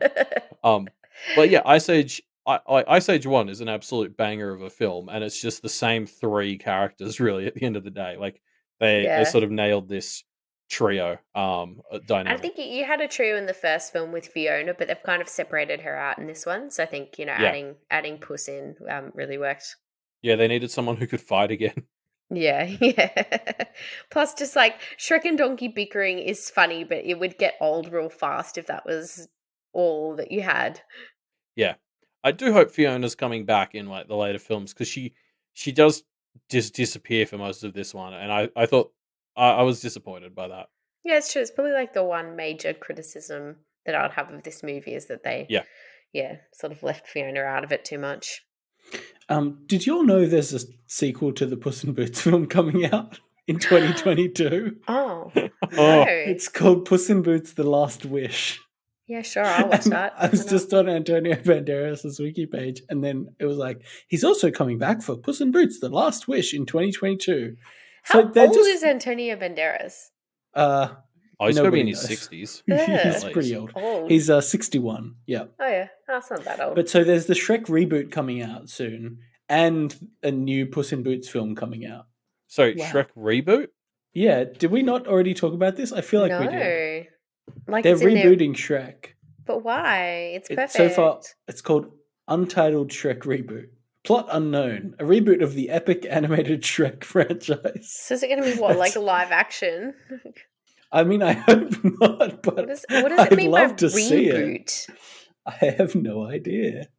Oh, well, clearly we'll have to cover Puss in Boots 2 live, like when it releases. Oh yeah, totally. And maybe the Shrek reboot. Well, I'm watching a fan-made trailer for the Shrek 5 film, and it's got Is that the one by Slurp? Because that showed up in my searches. No, this is by M Multiplace, and it features a bunch of zombie characters coming out of the grave of Prince Charming and Fairy Godmother and Lord Farquaad, all rising from the grave in a horrifying visage. For some reason, that just made me and think the of Tina giant gingerbread Belcher. man. Oh, this is horrifying. Oh, Eddie Murphy's coming back for the Shrek reboot. It says. God, this trailer is horrifying. I'm going to send a screenshot I wonder to if you I all can. now. I'll when I next go to Eddie Murphy's for a barbecue, I'll ask him what the deal is with the upcoming Shrek film. Oh, yeah. Yeah. I'd watch Pretty that. gross. Maybe this is from the Shrek Halloween thing that they did. Didn't they do like a Halloween Shrek? Should we be covering that? It's Yeah, Halloween. I don't know. Anyway. Where's the whole Shrek franchise? Okay. I'm just on an article on Screen Rant called 5 characters that will appear in the reboot and 5 that will be forgotten about. This is a list of 10 characters. Oh, at number 9. Guess? Okay. Wait, what? Give me a guess. Well, let me just tell you who appears at number 9. Number 9 will appear Shrek. Damn it, that was my guess. Really? Does it really need to be said that Shrek will be in a Shrek film? There was a 26 minute computer animated Halloween television special called Scared Shrekless. I like that title. Anyway, what are we talking about? Oh yeah, Shrek 2. Okay, so yeah, Shrek is really keen to reinvent himself for Fiona, so he decides to go on a quest to visit the fairy godmother to seek her aid, and Puss just kind of tags along as well because he's a character now. I like when he says, he's like, Puss goes, I have misjudged you. And he's like, yeah, get join the club. It's like Shrek's whole life. It's like, yeah, I know. Just the melodrama of Puss in Boots, where he's like, I have like a life debt to you now. Like, I must either save yours or you must like free me. And it's just like, you did fucking nothing. You just showed up and then tripped over, basically. I love that Shrek, to infiltrate the fairy godmother's place, just pretends to be Union. Like, this is so clearly something that a kid would never understand, and evidenced by that, I'm sure I missed that the first few times I watched this film, because who knows what a union is before they're like 15 or 16. Well, and this just comes out of nowhere. Like, as I was watching this scene, I was expecting him to be like, "Oh, tell her it's Shrek." I thought he could get in based on who he was, and instead he just for no reason and out of the blue just says he's from the Union to get in, and then he just goes straight to her anyway. Like, it's just weird. It's very strange. Why does he? Because it's weird that he goes to talk to her at all, because he tries to and then fails, and it's just like, it's just like a weird kind of twist to get to where we want to go in a very weird way. Reuben, you've just sent through a picture. This is what I meant when I said that our Fiona can make sense, because this is in one of the sequels. I just sent a picture of what looks like an apocalypse Fiona, and the caption is Fiona in an alternate universe, which I just saw on a wiki page. I didn't dive any further than that. Shrek 4, man. Shrek 4. Where is this franchise going that there's alternate universe? Fiona, right? Hey, do you all want to hear? Fiona. So, of course, because this is a wiki, Fiona's page on the wiki that lists her powers and abilities. Oh, these are always so good. Powers and abilities. I do. I mean, so like, do they mention like the curse? Like, is that they do not? No, that is not one of her powers / abilities. I mean, karate would be one. Yes, she is a master martial artist. Correct. That's one of 4. She can sing so loud and high pitched that birds explode. You would have thought, but no, it's not on there. That's ridiculous. Exploding birds with her voice, not one of her powers and abilities. She's got superhuman strength as an ogre. Yeah, She's got superhuman durability. Do they mention her hair? Like, or is this covered by martial arts? No. I guess that's martial arts. And she's got expert weapon combat, brackets, alternative world. Okay, you got to stop spoiling the later movies. Because there's parallel dimensions in later Shrek. Have you not seen Shrek 4? Nah, I've only seen the first 2 Shreks, I think. I'm the only one who's seen all of the Shreks. I haven't You're going to have to take the lead. I'm the expert, I guess. Take the lead after this one. Have you seen Puss in Boots, Georgia? Yep. Yeah, okay, you're in charge after this movie, I guess. Sure. One of Dragon's powers and abilities is carnivore, which just is all the people that she's eaten, I guess. Like eating Lord Farquaad. That was part of her carnivore power. I mean, I love wikis. Cool. I didn't know I had a superpower. I mean, Reuben, I think you're the only one on this podcast who doesn't actually have that superpower. Yeah. Carnivore. Yeah, no, I'm weak, unfortunately. Oh my god. Okay, so Dragon also has the abilities Linguist. Despite being unable to speak, she's capable of understanding what other characters are saying. And an untitled ability that just says she's good at sneaking up on others. For example, she went to the lake where she later met Donkey without anyone hearing her. This is written by a 10-year-old. What is this? No, that is true. She's a giant fucking dragon, and Donkey's at that lake at the end of the first one, and he doesn't realize she's there. But also, this world has magic, so like whatever. Sure. Yeah. So it's worth saying, like jumping back into Shrek 2 in this like factory and shit. Yeah. So like all the spells leak out, and a bunch of people get like all the workers get turned into animals and stuff. I thought that was them reverting to their original form, but there's also like a great Beauty and the Beast reference where the one gets turned into a clock and the others turned into the candelabra. Yeah, that was pretty funny. Yeah, that was part of why I actually thought that was like their original forms. I think that's where that thought came from. Yeah, it might That be. like she kidnapped the people from Beauty and the Beast and then transformed them into like worker bees. I like when the fairy godmother comes out and she goes, "What in Grimm's name are you doing here?" or something. That was good. Yeah, that was good. So yeah, the fairy godmother is very unhelpful. So Shrek just decides to steal a potion instead. Oh yeah, sorry, I had jumped ahead in the notes, hadn't I? Yeah, I mean, yeah, just the soundtrack for this part is great. I mean, obviously Yeah, it's the very good. standout later. But just like yeah, this whole scene, the getaway, like just the chaos of it, the various potions that are getting thrown around and doing wacky shit. This is the Yep. sort of thing they didn't have the budget for in the first film Mm. that they're using it for in this one. I haven't played the Shrek 2 video game, but I'm assuming this is a major part because this is very much a video game sequence. Like they're like running and jumping through, a platforming section. I'm pretty sure it goes to a 2D side scroller for a few shots. Yeah, And I pretty think much. like the opening sequence, there's like so many references thrown in. I think it starts with like Puss does the Indiana Jones like under the door. What else Yep. was there? I do like when Puss gets the bottle out of the glass with his claw, but then he doesn't Oh, make yeah, the hole the big enough.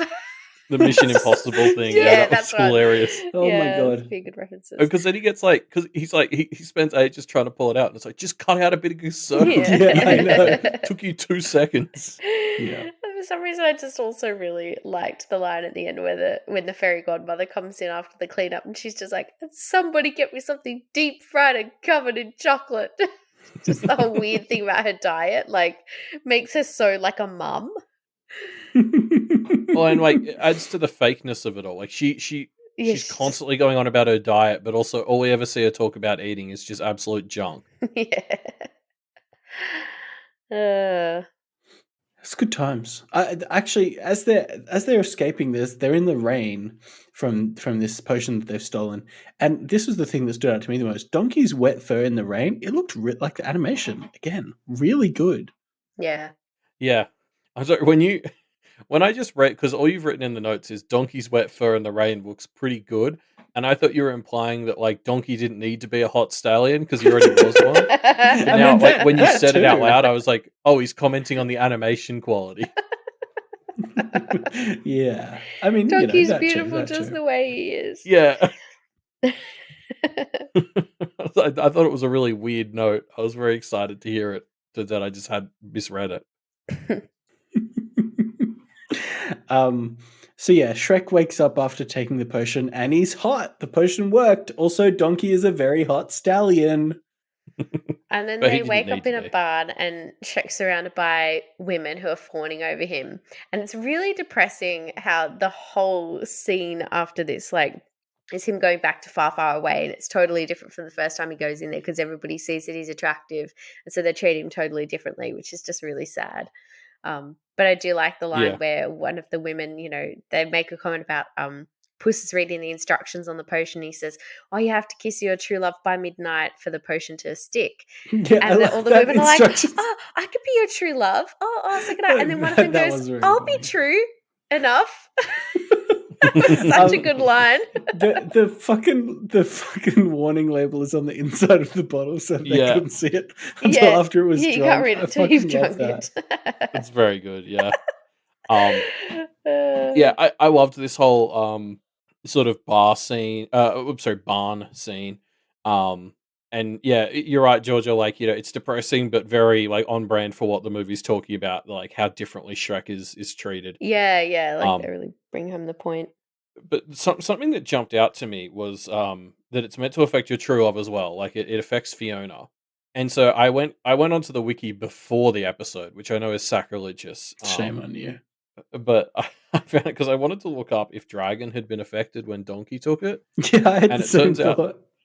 And it turns out the answer is yes. So originally Dragon was actually going to be in this film. And she was going to be like part of the adventure, and they ended up cutting her, but she was going to turn into like a Pegasus with wings, and like her and Donkey would have matched.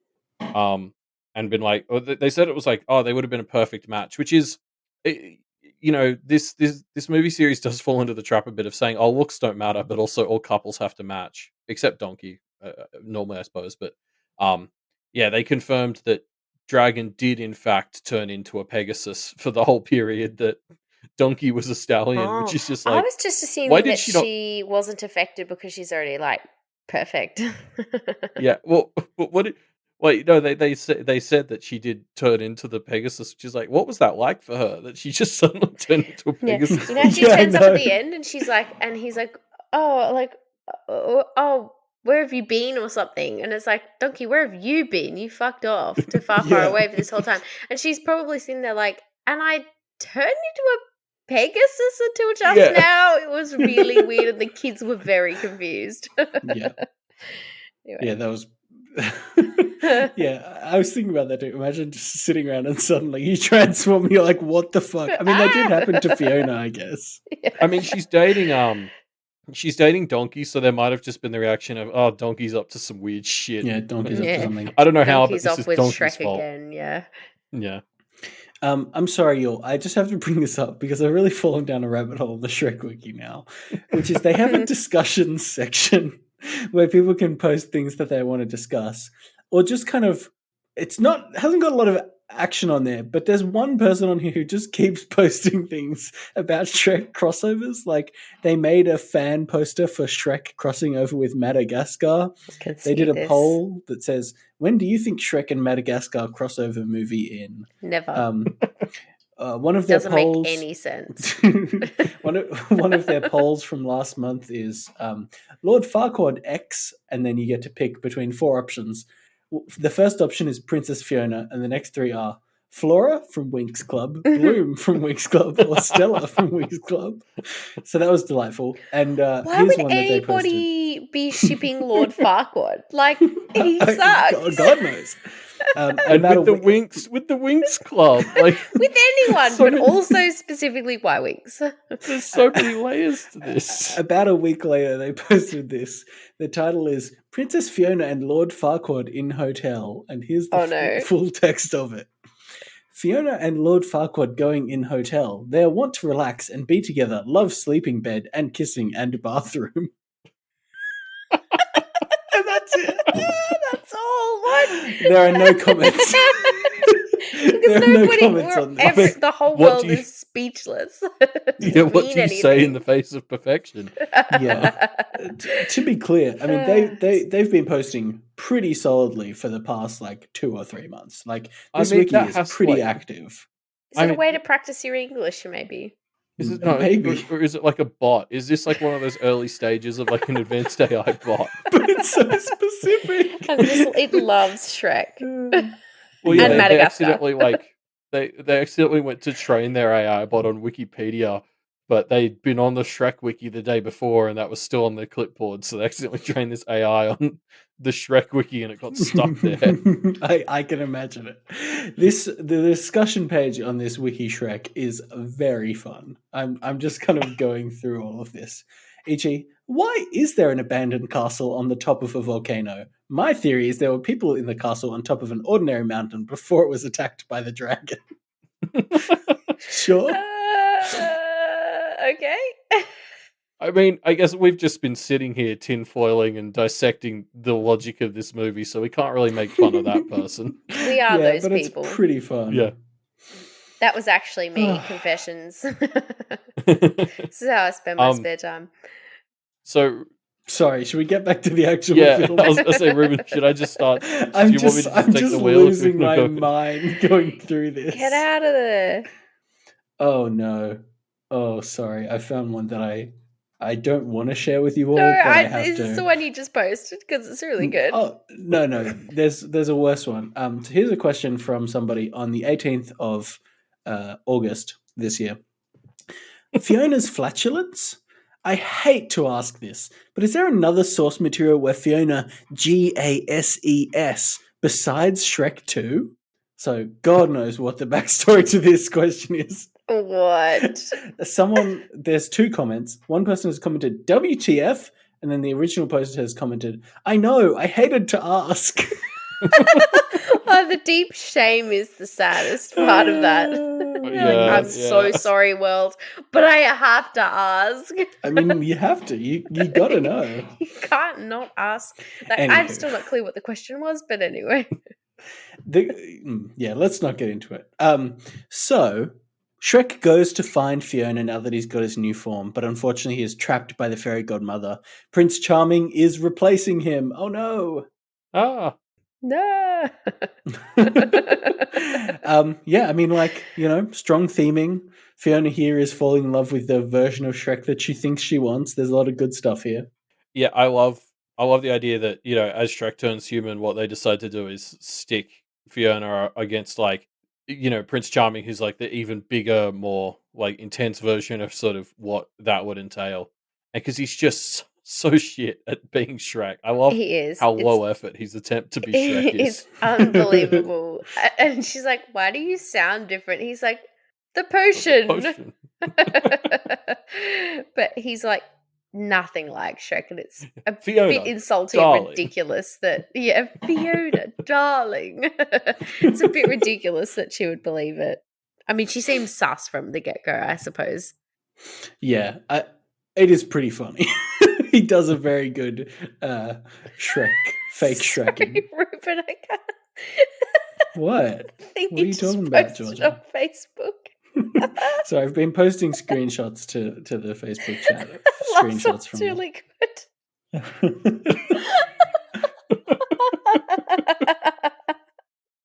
Okay, Georgia, why don't you read this one out for us? So it's posted by Tyler YouTube 1. I've been looking for people like me to talk to. All my friends left me because of Shrek. I just wanted to say that I love Shrek and I will never stop. But my friends have left me because I love him and all things in his world so much. What do I do? Okay, this one is one. I think that might be like a shit post from the like it's all ogre now. Like That's really good. I don't think that like the weird crossover person I'm willing to believe is like actually somebody who just, has had too much time on their hands in the last 2 years, like we all have. What do you think about the person who's obviously got some kind of weird fetish for Fiona flatulence? Oh, look, like No whatever floats your boat, that's fine. Like that's not hurting anyone. This person, I don't believe they're real. I have to believe they're playing into the it's all over now. They're probably memeing, but there's some pretty fun stuff in here. Okay, I'll read out one more. Fine, one more.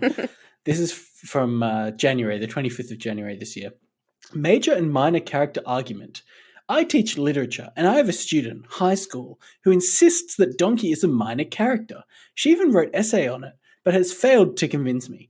I contend that Donkey is a major character because he's with Shrek the whole way.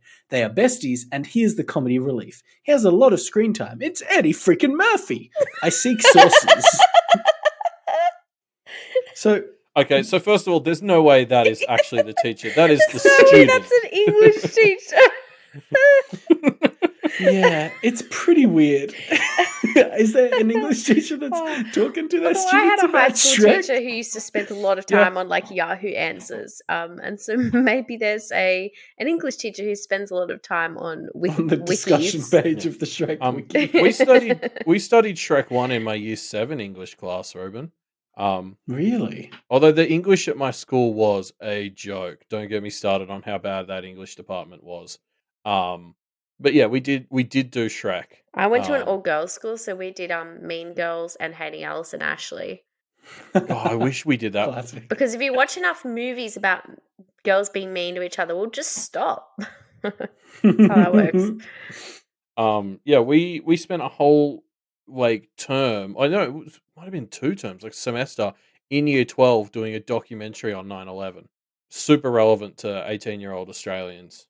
I hate it. I remember actually getting in an argument with my teacher in like year 9 because the story you read out, Reuben, reminded me of this because our teacher was saying that it was valid to read To Kill a Mockingbird as being about like the way like homosexuality has been repressed historically. And I was like, I think what it's talking about is a little bit like it's fairly black and white what that book is talking about. It's about race. I don't like. I mean, I guess there's obviously some overlap there. Of course, any kind of marginalized group there's overlap, but it's pretty like- clearly about I race. mean, you can make anything about anything you want if you try hard enough, is essentially what they're saying. Like, yeah, I basically got this big argument with them because they were sort of saying it's valid to say that, and I was like saying, I mean, like you could sort of take that read, but I don't think it's fair to say this is what To Kill a Mockingbird is about. Like, I don't think you can genuinely say that because it's very clearly about race. Anyway, that was I think maybe the final straw when I lost all hope in English as a subject. All right. I've closed the wiki tab. Back focusing on Shrek 2. Yeah, there's a line where Puss in Boots says, "I hate Mondays," which I thought was pretty funny. I mean, that's clearly just a Garfield reference. I loved it. Yeah. And he's like doing shots of milk. Strong milk. Strong milk, yeah, exactly. So yeah, the supporting cast, the B team, all see Shrek getting arrested on TV in what is maybe the funniest little bit. So they decide to go and rescue him. The cops parody is so on point. Nice. And my favorite bit is them grinding pepper in his eyes. Yeah, the pepper spray. I love God, just it's so good. before that when you've got Gingy and he goes, when they're deciding what to watch on the TV, and he's like, flip over to Wheel of Torture, and it's like he got tortured in the first film. It's like Didn't even Hannah and I notice that. sitting there, we're like, look, his like little legs are still all scarred and they've been stitched back together. We're like, that's fucked up. Gingy. Yeah. Dark. I also just want to call out when the supporting cast rescue Shrek. This was Penny's favorite part, the "I'm wearing women's underwear" bit from Pinocchio, and this was a quote from her as we were watching it. She just started laughing, and the only words I could make out were, "Why would a puppet even wear underwear?" Which, I don't understand it, but I loved it. It's actually a valid question. Yeah, because he folds up the flap on his overalls or whatever, and he's just got underwear on his wooden ass under there. It's very he has strange. no genitals. Like, I why suppose is he wearing underwear? he constantly lives in a state of being ready to be a real boy, which oh yeah, he's prepped. Is a joke that is hilarious later on, where he gets turned into a real boy for about 10 seconds and then gets switched back, and he's so sad. Yeah, I loved it. Poor guy. I'm a real boy. But yeah, there's so many hilarious little lines in this police brutality section, like when they find the catnip on It's Puss in not Boots. mine. Yeah, and somebody's good written stuff. here that we've got a white Bronco heading east. Yeah, That's very good. That made me laugh when I saw it. It was very good. Oh, so funny. And Donkey just yelling like, police brutality, police brutality. And there's one bit right at the end as they're getting looked up where suddenly Donkey just yells, "I'm a donkey." And Hannah and I was just laughing. We're like, this has got nothing to do with anything. So random. Oh, what a film. What a fucking film. And then we have the greatest part of the film, which is where Mongo is created. The peak of modern cinema. So good. I love the music. The Frankenstein castle, Yeah. and then it's alive. Oh, and like the whole cutback to the Muffin Man. It's like, do you still know the Muffin Man? Yeah, well, he's down sure, on I know him. Drury He lives Lane. down there on Drury Lane. I was like, oh, we do. And then this happened to me, and I swear I did not remember that this was a thing. But so when they fire the first catapult shot at Mongo, as you're right, it hits him in the gumdrop button. As it was falling off, I said, "No, not the gumdrop button." Me and too. then Gingy said it like half a beat later, and I was like, "Oh god, they actually did that reference." It was great. Like what a great moment where I just instinctively made the reference that the movie went on to make. Like 10 out I of said 10. it at exactly the same time as In Gingy exact because same. I've seen this movie so many times. But because it's such an iconic line from the first one. Like, is. not the gumdrop button. And the second I realized they'd hit the gumdrop button, I was just ready to say it. And, You've loved been it. trained well, Elliot. Yeah. But yeah, then we get to the best part of the movie, the scene that turns this movie from a good sequel to a classic. They're breaching the castle to the "I Need a Hero" song, the iconic theme of this film. I So perfect. I already love this song. This is legitimately like a 10 out of 10 scene. Like I was It's on the edge unironically of my maybe seat. peak cinema. Yeah. Mm. Like that like gets thrown around ironically a lot, but like this was legitimately I Mhm. was just in awe watching this, and like then it sort of fades out as Puss in Boots starts to like face the guards, and then as he starts fighting them, it sort of faded back in. I was like, oh, thank God, it's not Yeah, over. Like, nah. They give us the whole beautiful thing. yeah. But yeah, Shrek and the crew break in and kill the fairy godmother, or she kills herself accidentally. Yikes! It's kind of interesting because I guess like we were talking about before about how magic has like side effects or consequences, and I guess with her, she must run the risk that every time she casts a spell, if somebody manages to deflect it back at her, she just fucking dies. Well, or And was she's this been like running a that murder risk. spell? I'm assuming that she was just straight up trying to murder Shrek right there. Yeah, that's true. And it was like a, reflected the Avada Kedavra kind of situation. But it still got Harold a bit because he did Yeah, turn true. into a frog. He reflected about 80% of it. Yeah, so Yeah. I guess that's why I assumed that that she was just trying to turn Shrek back into an ogre, and then she fucking died. I guess. Yeah, I mean, that's maybe. interesting because she turns into Bubbles. She turns into and Bubbles. So is she Does a that magic imply her bubble? natural form is Bubbles? Yeah. Wow. You can really go 'cause deep on she- Who this. knows? Her first appearance is inside a bubble. Like when Oh she my appears to god, is she a Fiona. magic bubble? Oh yeah. I mean, I suppose she What does that couldn't have mean? just exploded in a big pool of blood. Like it's Shrek. Mm. Bubbles were the only option. She could have melted. Yeah, true. I mean, Oh, yeah, being like in the a bubble Witch of is the already West. a Wizard of Oz thing, right? Like that's what happened to the Good Witch was traveled around in a bubble. I'm pretty sure. Yeah, so they could have done the Aye. Wicked Witch and had Yeah, her be like, totally "I'm melted her. That would have been good. melting." I think they do make the I'm melting joke earlier in the film, though. Yeah, Donkey says it like Oh an yeah. idiot, just because he's in the rain or something. Yeah. Anyway, so yeah, it turns out Harold is actually a frog, and everyone lives happily ever after. Pretty much it. I like that the second that Harold turns into a frog, and you're starting to think like, oh, like we're saying, you get this twist, and you're like, oh, it makes sense now, like that. And Donkey just goes, "What? He gave you a hard time." Yeah. Just immediately calls him out on it. Yep. Like, you There you go. hypocrite. No subtlety. Love Lay it out Donkey. for the kids in the audience. See, Donkey calls him like he sees him. Mm-hmm. That's why we love him. Yeah. Yep. And then we get the music number finale. Good Yep. cover. Living la vida loca. What a classic. It is a really good cover. And most importantly, Mongo in the song is revealed to still be alive I know, because he what a sings a line. twist. So we don't have to, because every time Mongo goes down, I get really upset. Like, I can't believe they pour boiling water on. I love that when they pour the milk on and then it's just the foam on his head and the guy turns around and goes, "Less froth, more milk." Yeah.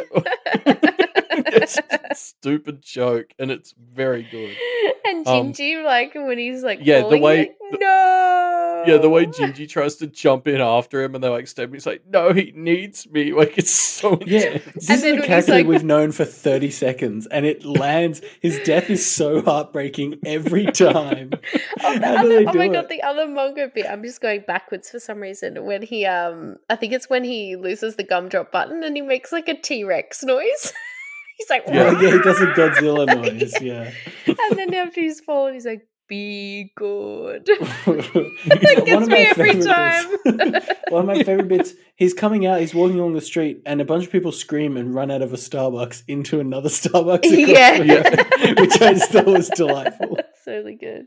Actually, the "be good" thing, is that a reference? Yeah, what's that? I was trying to it's, think this too. I think it's Iron Is it the Giant? Iron Giant? That's what No, I was no, thinking it's, as well. Because I have not seen the Iron Giant, but it sounds like that. No, it's E.T. Is it E.T.? Yeah. I haven't seen When that either. E.T.'s leaving, he says to Elliot, "Be good." I think. Okay, I didn't. that Wait, tracks. does ET speak? I think suppose- that I maybe suppose he is the says only phone thing he home. says. Oh yeah, all He right, says- and phone home. yeah. Oh yeah, and that one really, really famous line. I still have, because I've got actually just sitting on my desk now. I've got like a big replica of ET's hand, and the finger lights up.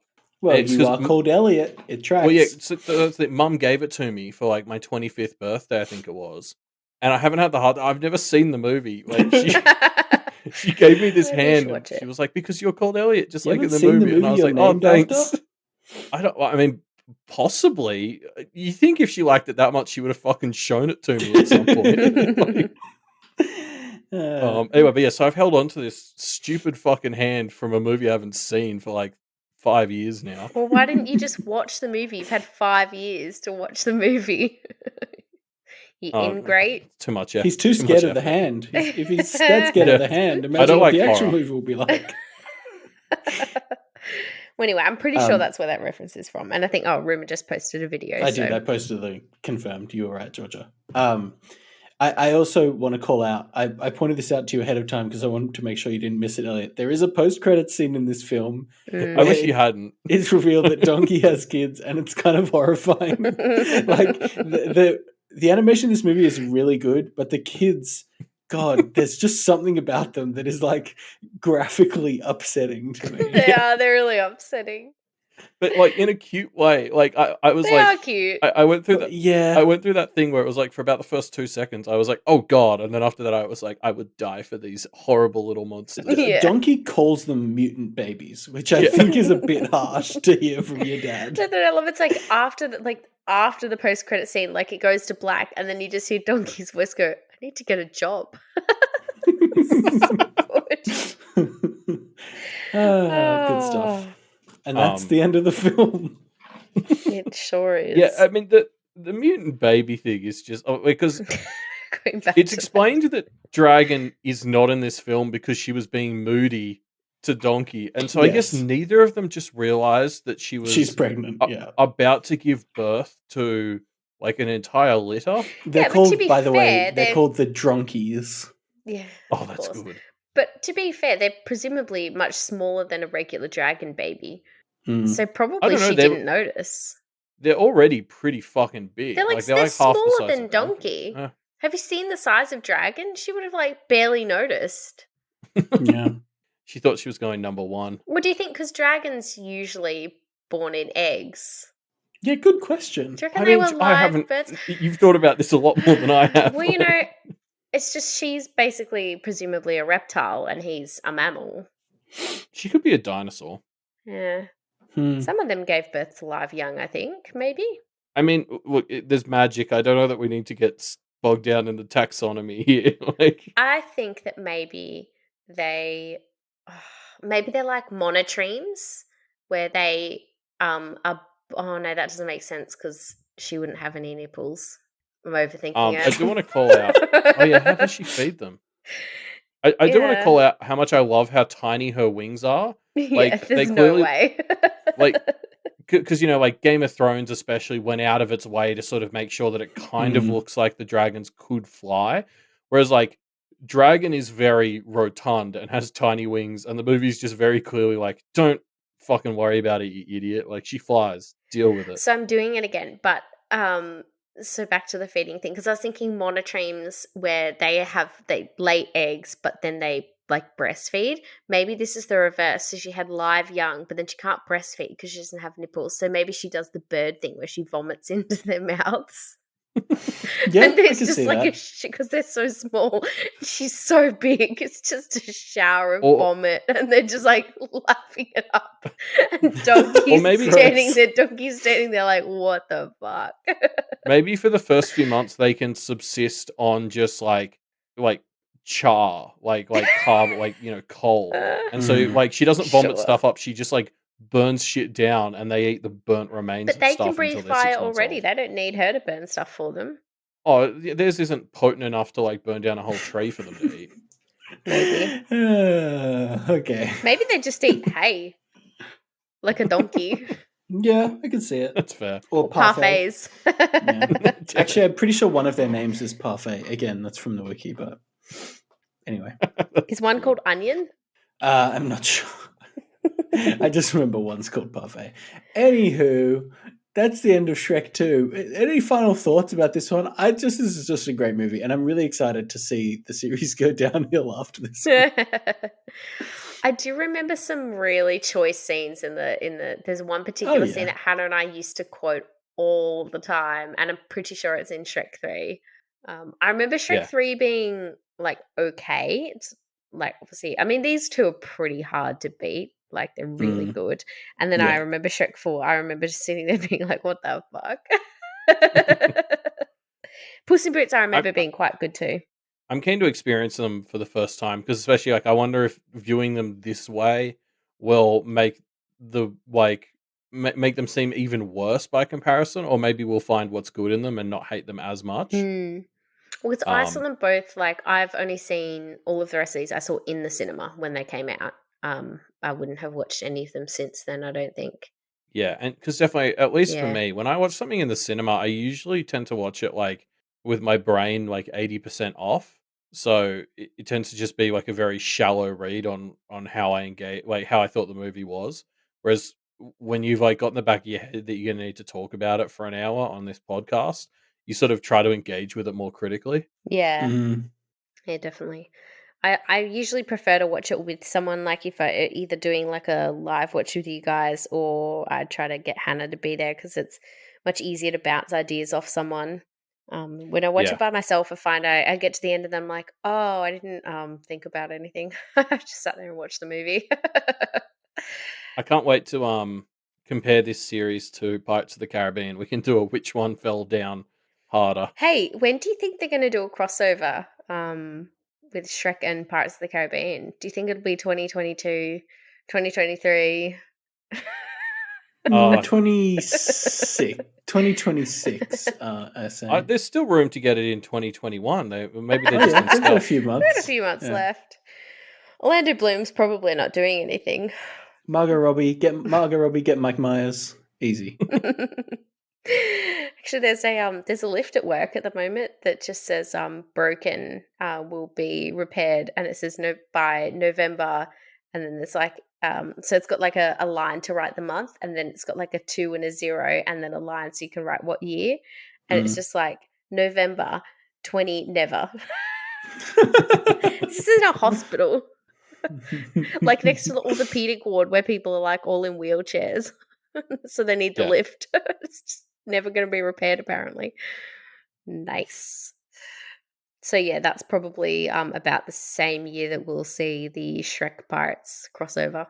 Talking about stupid crossovers just always makes me sad that we never got the Jump Street Men in Black crossover. Yeah, that would be really good. Yeah. I can't believe that leaked and they decided to cancel it because I know. Leaked. Oh, that's tragic. Everyone in the world was like, "Holy shit, yes, please!" And they're like, "Well, we're not doing it now." It's like so some one dickhead, leaked it, and so what? The rest of us all have to be punished. Well, this was all in the big Sony email leaks that came out, right? It's like 10 years ago. Yeah, now, but this is what revealed like that Spider-Man they were working with Marvel to bring back Spider-Man and stuff. And they still did that. Part of that. Yeah. So why couldn't we get goddamn 22 Jump Street or 21 Jump Street crossover with Men in Black? It would have been perfect. Anyway. Oh well. They're doing another Ghostbusters. I saw the ad. Yeah, they've got the Ghostbusters Afterlife. Yeah, is the new one, right? It's got a Finn Wolfhard. Yeah, because I actually went to the cinema on the weekend. Oh my god, it was a great treat. I saw Shang-Chi. Those still exist. Oh, you finally saw that? Mm-hmm. No spoilers. I still haven't seen it yet. So we'll wait till Reuben logs off. Because I got to see that before we went into lockdown up here in Armidale because we were just a bit behind, but the movie came out just in time. It was hilarious because I was like, oh my God, like it's the first weekend open and everybody's going to want to go to the cinema and everybody's going to want to see a Marvel movie. There was like 10 of us in the cinema. It was so empty. But all of us, so I bought the first seats, like nobody had booked tickets yet when I bought them. So I just went sort of towards the back in the middle. And then there were 2 other groups there and they had sat directly in front of us and directly behind us. I was like, what is wrong with you people? So there was 10 of us there, but we were all sitting within about a 2-meter radius circle of each other. It's so stupid. So when I went, I had a quarter of the cinema to myself. It was great. Do Do you remember? Sorry, just tangent time. Um, so during the school holidays, Mum would kick us out of the house on Friday mornings, um, Yes, for and we like would 4 hours. yep. And so we used to always go to the cinema. And because our school holidays were different to the public schools, we would often be the only ones in the cinema. Yes. And I remember if the movie was boring, we'd like play hide and seek or tip Yeah, like in particular, Snow in the Dogs. I cinema. remember going to see Yep, Snow yep. Dogs, and we almost had the cinema to ourselves, and then all of the ads had finished, and all of the trailers had finished, and then two people walked in, and I just remember being so pissed off. It's like, ah, Yeah, we just wanted to play like hide and seek and not watch the yeah, movie, which is like it's so weird that our thing was like we want to play hide and seek in the cinema. Like we could have just gone to the park next to the cinema and played if we really wanted to. And they used to like oversell tickets for the midnight screenings or big screenings and stuff. Like I remember sitting on the floor for Attack of the Clones. I remember I was definitely sitting on the floor. But it might have just been because I found the romance really boring. Maybe I chose to sit there. I don't know. Well, Movies. The times, films, films, huh? cinemas. And with that, that's the end of our show, I suppose. Next Um, month. Hmm? I was just gonna say thanks for being patrons. Yeah. Thank Thank you. you. Or if you're not a patron and you're hearing this 6 months later in April of 2022, well, shame on you. Yeah. Go become a patron. Oh, we're turning into those sorts I of thought you were going to make content a creators, aren't we? prediction for what things would be like in April 2022. I don't think that's possible, it's to be honest. impossible. Yeah. No, well, I think we know we'll be about halfway towards communism taking over, and I'm just going to continue referencing this film that is just outside of this podcast, so nobody's going to get it. I was going to say, like, congrats on surviving the apocalypse to listen to our podcast posthumously. Yep. Keep fighting. You can do it. Yep. Don't let Don't the give robots up on win. mankind. Yeah.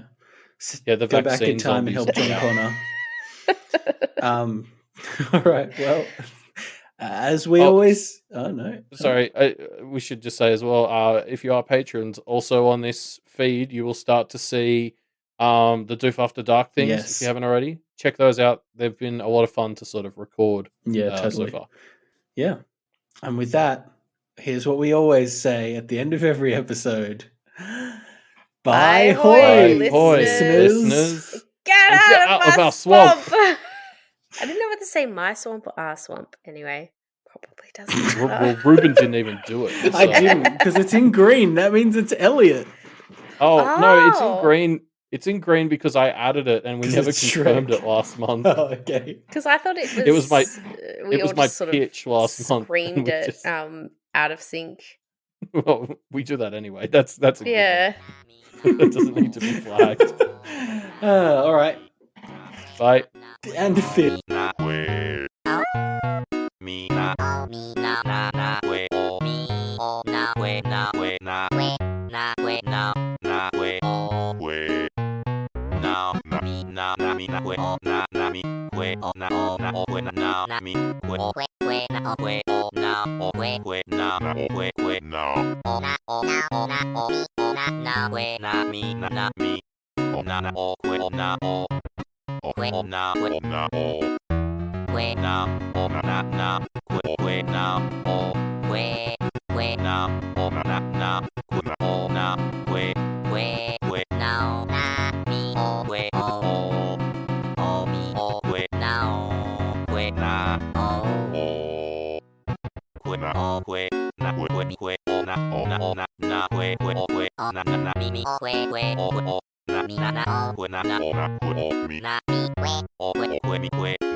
que na o na na que na o que na o na na que o na que na mi